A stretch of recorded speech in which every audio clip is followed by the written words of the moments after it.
Täna arutan teemad üle, millised tekitavad töösuhetes kõige enim vaidlusi ja räägin siis seda nii tööandja kui töötaja vaatevinklist.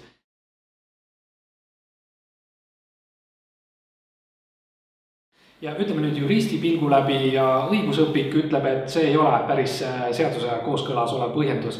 Pigem see on selline, kuidas ma ütlen, selline jõmmkultuur või jõmmilik suhtumine, et ei maksta palka töö eest, mis oli siis kehvasti tehtud. Ütleme, juristi pilgu läbi siin peaks nüüd toimima nii, et palk tuleb ikkagi siis töötajale välja maksta ja kui siis ei peeta võimalikuks töösuhet jätkata, tuleb ka lõpparve välja maksta, aga kinnipidamisi, ütleme, mis siis kaasnevad sellega, et töö oli kehvasti ebakvaliteetselt tehtud ja tööandja sai kahjumit, on tööandjal võimalik sisse nõuda ainult, ütleme, eraldiseisva nõude läbi, kas siis kohtus või töövaidluskomisjonis, kui just töötaja ei ole kirjaliku nõusolekuga andnud nõusolekut tekitatud kahju tema lõpparvest kinni pidada. See on hästi selline oluline rusikareegel, mille vastu väga tihti eksitakse.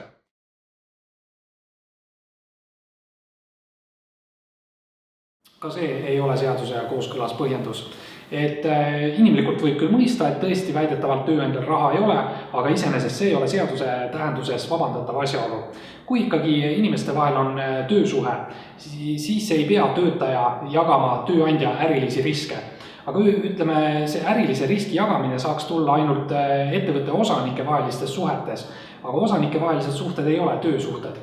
Et taolist äririski ei pea töötaja jagama tööandjaga, see on ikkagi tööandja kohustus maksta välja töölepingus ette nähtud palk.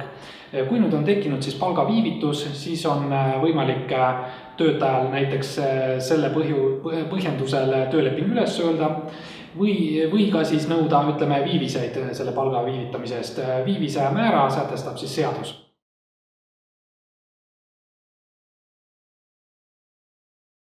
Pean ütlema, et ka see ei ole jälle päris seaduse kooskõlas. On üksikuid sellised erandlikke juhtumeid, kus tõesti on võimalik seaduse järgi korrektselt tööleping lõpetada päeva pealt ja seda nimetatakse siis erakorraliseks ülesütlemiseks. No ütleme, üks selline äärmuslikum võib-olla oleks see, kui töötaja on ettevõttest varastanud või ettevõttel raha või vara omastanud, siis tõesti, arvestades asjaolusid, on võimalik see tööleping erakorraliselt päeva pealt üles öelda. Muul juhul, ütleme, erakorralised ülesütlemised ikkagi kätkevad ennast etteteatamise tähtaega ja seda on nii töötaja kui ka tööandja seisukohast lähtuvalt.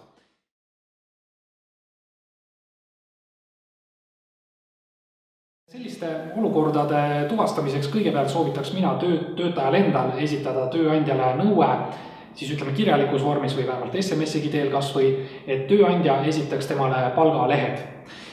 Täpsustuseks pean ütlema tööandjale, et palgalehtede esitamise nõue on seadusest tulenev. Töölepingu seadus sätestab täpselt, et kui töötaja nõuab palgalehte, siis tööandjal on kohustus seda esitada. See ei ole valikuline küsimus.